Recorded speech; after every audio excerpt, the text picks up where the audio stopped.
Bien, bueno, buenos días Silvio. Por lo poco que hemos charlado previamente en la entrevista, sé tu nombre. Coméntame cómo es tu historia, sobre todo cómo transitaste tus años de terminar la secundaria, incorporarte o introducirte al mundo de los estudios universitarios. Bueno, mi nombre es Silvio Rasmussen. La pregunta es en general, tengo que comenzar desde el nivel medio. Nivel medio yo lo curso en los años 1983-1988, ¿sí? Yo finalizo en 1988. Es un periodo en la Argentina en donde se trabajaba mucho, bueno, la bienvenida a la democracia y por otro lado el auge de la inserción a nivel mundial de la informática dentro de las escuelas. Por ahí la computadora todavía no estaba como una herramienta reconocida a nivel institucional, pero a nivel personal sí era una de las herramientas que me interesaba y me marcó todo el cursado del nivel secundario, intentando que la computadora fuera un recurso didáctico dentro del aula. Ese fue uno de los perfiles en que a mí me marcó dentro del cursado del secundario, a pesar de que cursaba una orientación que existía en ese momento que tenía que ver con lo que era el perito mercantil, toda la parte de orientación en gestión económica. Claro, bien. Y después el tránsito lo terminás en el 83 a 89, me decía. O sea, 88, 87, y atravesas ese periodo del fin de la vuelta a la democracia, el primer gobierno de vuelta a la Ujú. democracia, y la llegada del menemismo a la política argentina, digamos. Que en el medio también tenés la gran crisis económica, ¿no? Sí, y bueno, y la crisis existencial de cuando uno Claro. termina el nivel secundario, que continuar. Bueno, yo termino el nivel con una expectativa que tenía que ver bajo dos líneas de orientación, como lo decía recién, que era intentar que todo lo que estaba asociado a ciencias económicas fuera una disciplina que utilizara el recurso informático y la computadora en sí para los procesos de registros contables. Esa era mi expectativa y eso fue mi decisión de cursar en la Universidad de Río Cuarto la carrera de Ciencias Económicas. Entonces en el año 89 yo comienzo la carrera en Ciencias Económicas buscando estas expectativas en los planes de estudio. La sorpresa fue que no encontré mi perfil dentro de la carrera que tenía que ver con la aplicación de la computadora dentro de la línea de los registros contables. Entonces termino de cursar el primer año de Ciencias Económicas, pero bueno, entrando en una crisis de objetivos no cumplidos o de objetivos hacia profesionales hacia futuros que no me encontraba. Entonces a fines de 1989 decido cambiar de carrera y empezar a cursar en el año 1990 una carrera a nivel terciario, ya no estaba a nivel universitario, siempre marcando en la época en que estábamos cursando. Río Cuarto no tenía la carrera en computación o en informática, así que en un instituto terciario, que en ese momento se llamaba IES, Leonardo da Vinci, empiezo a cursar la carrera de analista de sistemas, donde yo encontraba al recurso y a la computadora como centro de escena y de la programación. Y tengo la suerte que en esa institución, justo en ese mismo año, abren por primera vez el profesorado en informática, intentando cubrir un bache que iba a tener el sistema educativo, Claro. que se iba a incorporar la computadora en el aula, pero no había docentes formados. Entonces me inscribo y curso paralelamente las dos carreras. Eh, Llegando a 1994, cuando termino de cursar las dos carreras y transformándome en el primer egresado del profesor en informática en la ciudad de Río Cuarto. O sea, eso me permitió fronteras académicas y educativas, optar y elegir a dónde quería ir a trabajar, porque en realidad la demanda era tan Claro. grande y los egresados éramos muy poquitos. Entonces eso me marcó fuertemente trabajar sobre el ámbito educativo, dejando de lado la carrera de analista de sistemas. O sea, la formación y los títulos los tengo, pero a partir de eso y me entusiasmé y me empecé a formar cada vez más en el ámbito de la educación. Transito siempre en la misma escuela, porque tuve la suerte que en la misma institución terciaria en el año 92 genera el nivel secundario. crea la institución secundaria, de lo cual yo puedo realizar mis prácticas docentes dentro de la misma institución y siempre marcando la escasez de docentes formados en la disciplina computación. Se me invita a formar parte del cuerpo docente y a partir del año 93 empiezo a dictar la asignatura de educación tecnológica dentro del espacio curricular del colegio del nivel medio. Bueno, y esto me genera a mí una trayectoria institucional que hasta el día de la fecha ya llevo casi 28 años de estar trabajando en el nivel medio, de haber logrado un tránsito sumamente interesante de formación y de posgrado que tenía que ver en cuanto a la informática y a la educación y a la aplicación dentro del aula, y teniendo el máximo orgullo que a partir del año 2000 coordinar y ser el director del nivel secundario hasta el día de la fecha que estoy haciendo en parte uso de licencia, pero bueno, llevar adelante un proyecto educativo donde la institución ya tiene casi 200 alumnos en el nivel medio. Claro, o sea, transitaste todos los estratos, por así decirlo, de lo que es la carrera en el ámbito de la educación. Sí. Fuiste profe, fuiste directivo, y contame cómo fue, a ver, te recibiste, terminaste la carrera en 93, 94, ¿cómo fue o cómo impactó lo que fueron las reformas educativas en el marco de la educación? Fundamentalmente la extensión de la obligatoriedad educativa que va con la reforma del 93, ¿no? Sobre todo esta época del menemismo, y también que es interesante tu caso en particular, es de algo nuevo que se iba insertando en el mundo de la educación, que era la informática, ¿no? Sí, nosotros a nivel institucional en el año 94 y 1994 y 1995, la institución a la que yo empecé a formar parte era una institución privada que dependía de la SNEP, o sea, dependíamos no a nivel provincial, sino a nivel nacional.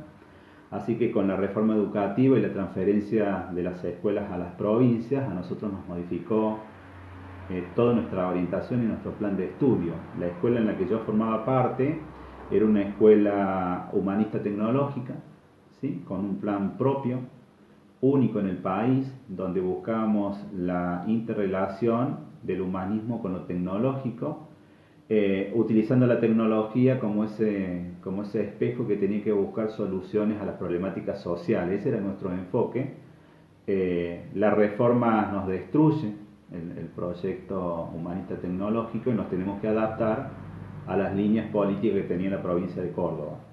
Entonces, cuando nos transferimos en el año 95 a Córdoba, no existe esa orientación porque era una orientación propia que teníamos. Entonces, prevalecía nuestro proyecto más lo social que lo tecnológico. Lo tecnológico no existía como una orientación y lo que existía eran las escuelas técnicas. Y nosotros no nos enfocamos en una escuela técnica, sino que nos enfocamos en un mix, claro, lo social y lo tecnológico. Así que decidimos institucionalmente formar parte del área de sociales. Así que el proyecto educativo actual del colegio, a partir del año 95, pertenecemos a la orientación o la especialización de humanidades con especialidad en ciencias sociales. Y lo único que hacemos de lo tecnológico es siempre la mirada transversal. Cada una de las materias sociales siempre se sustenta o se apoya de distintas herramientas tecnológicas para darle el progreso y la posibilidad que los impactos sociales tengan ejes sobre soluciones tecnológicas, ¿sí? Pero bueno, ahí nosotros marcamos un impacto. Tuvimos un montón de suerte con esta mirada porque en realidad venimos con una integración tecnológica humanitaria de humanidades que era única. Nosotros ya lo veníamos trabajando. La reforma del año 95 en los procesos de la privatización de la educación apuntaba a la inserción y a la incorporación de las empresas dentro de los sistemas educativos. Claro. Y a nosotros nos sirvió mucho desde el punto de vista de la interrelación, de hacer pasantías, acuerdos, que es lo que tenemos hoy como educación, como novedad educativa, ¿no? Que los claro. alumnos de los últimos años están haciendo sus prácticas escolares en las distintas instituciones. Nosotros ya lo veníamos haciendo casi hace 15 años atrás. Era la interrelación del mercado, la educación y los impactos sociales de debate dentro del aula, ¿no? Claro. Bien, bueno, sí, la verdad parece, digamos, son interesantes los cambios. ¿Cómo tenés algún recuerdo de cómo fueron recibidos estos cambios, sobre todo para los chicos que estaban transitando la educación secundaria, es decir, incorporar la informática, el uso de la computadora, que si bien estaba en auge, todavía era una novedad, digamos. Sí, en realidad, antes de llegar a esa pregunta, lo importante fue, y otro cambio muy importante que tuvo Argentina en esa época, 95, 96, en la reforma, es donde se cambia fundamentalmente en Córdoba, porque no es todo el país igual, desaparece el último grado. Entonces se hace secundario, el primario y 6 Ese para el fue el nivel secundario. secundario. Entonces, esto fue un cambio importante de mucha resistencia.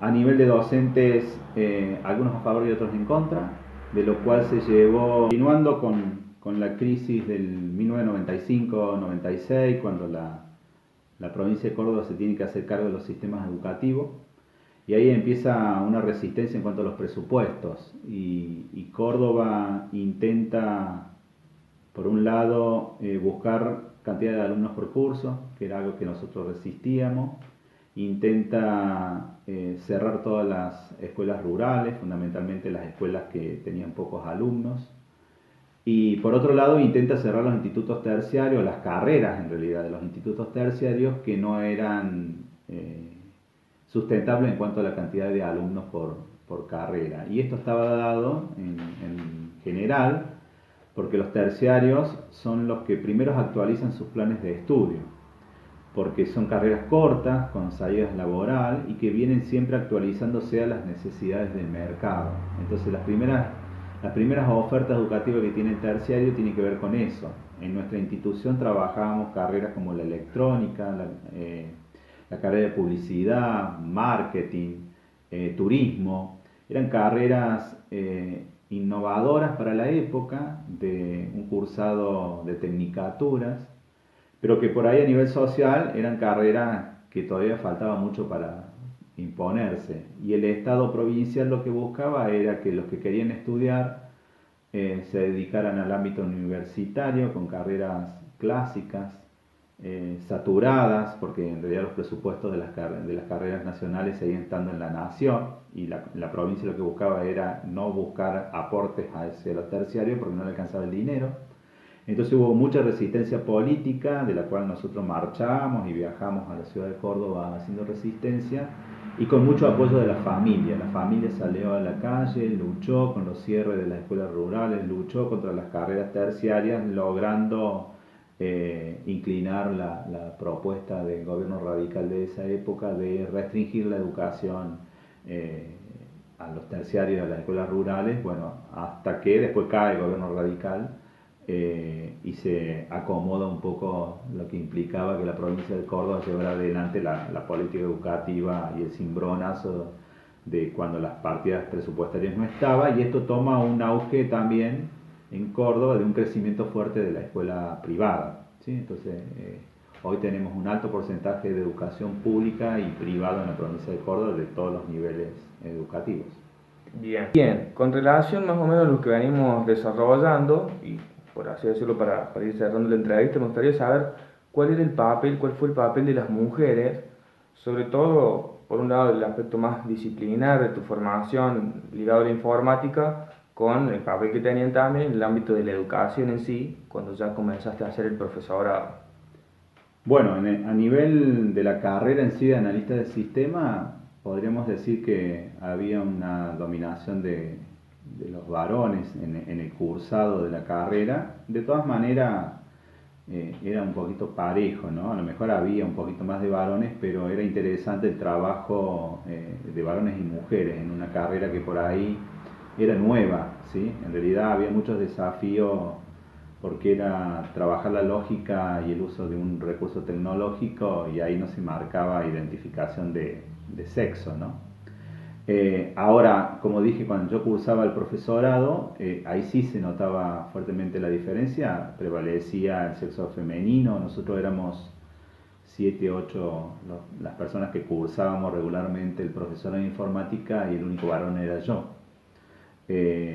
creo que eso estaba marcado por la impronta que siempre la docencia estuvo remarcada sobre el rol femenino. En la actualidad creo que no es tan así. Yo que he transitado por diferentes contactos con el sistema educativo, porque me tocó coordinar en muchos años todo lo que tiene que ver con Olimpiadas Informáticas, de lo cual los docentes llevaban sus alumnos a competir. Ahí te podías encontrar ya casi con un 50% de docentes varones y un 50% de docentes mujeres a cargo del dictado de la disciplina, ya sea informática o tecnología, dentro de la escuela media o primaria, ¿sí? Así que ahí sí podemos marcar el 50% o la participación conjunta. Y a nivel profesional y de la carrera de analista de sistema, creo que sí, que uno puede ver a nivel profesional que prevalece el hombre en cuanto al trabajo, pero que es muy interesante. Yo considero que, y lo digo siempre, doy clase desde el 95 con procesos lógicos, y se puede ver claramente el trabajo conjunto y el interés, ya sea varón o mujer. Me parece que son marcadas, tienen características diferentes. A lo mejor el varón tiene un razonamiento lógico mucho más impulsivo, más rápido, pero la mujer tiene un desarrollo lógico que a veces es la solución más correcta, más pensada. Por ahí demoran un poco en buscar la solución, pero estoy casi seguro que el resultado final prevalece el femenino sobre el masculino. Esas son las particularidades de la lógica.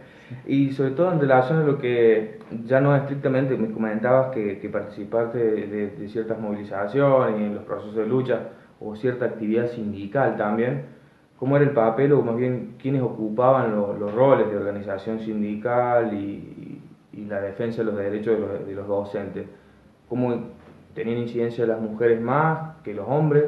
Los hombres, perdón, eran los que dirigían los conflictos o tomaban la palabra. ¿Cómo era esa Miran, relación ahí? eso creo que es una cosa a modificar, ¿no? O sea, el gremio docente o los docentes prevalece más el sexo femenino sobre el masculino en el dictado de clases. Si uno va a una escuela, fundamentalmente hay mayoría de mujeres trabajando, pero por ahí los cargos jerárquicos o los cargos gremiales están adjudicados al rol masculino. En esa época y en la actualidad en general, los gremialistas, los representantes de los docentes son hombres.